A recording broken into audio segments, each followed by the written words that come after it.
Et figurez-vous qu'en décembre, le Parlement européen a voulu nous faire voter un texte, il nous l'a fait voter d'ailleurs, qui visait à condamner la corruption éventuelle de la Russie sur les parlementaires européens et sur les institutions européennes. Soit, on est contre toutes les corruptions, évidemment que tout se condamne, etc.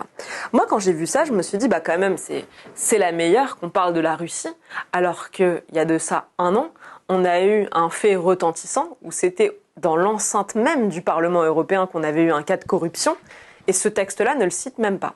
Je dépose un amendement qui dit, on veut bien condamner toute corruption, notamment celle de la Russie, mais dans ce cas-là, condamnons ce qui s'est passé dans nos propres rangs, dans cet hémicycle, et où la vice-présidente de l'Assemblée, qu'on a retrouvée avec cette valise de 500 000 € en cash donnée par le Qatar. Et ensuite, quand vous écoutez ces discours, franchement, je vous invite à écouter, c'est presque risible. Le Qatar, la plus grande démocratie, on devrait s'inspirer du droit du travail qatari, etc., etc. Ça coûte cher, 500 000 € le discours quand même. Hein.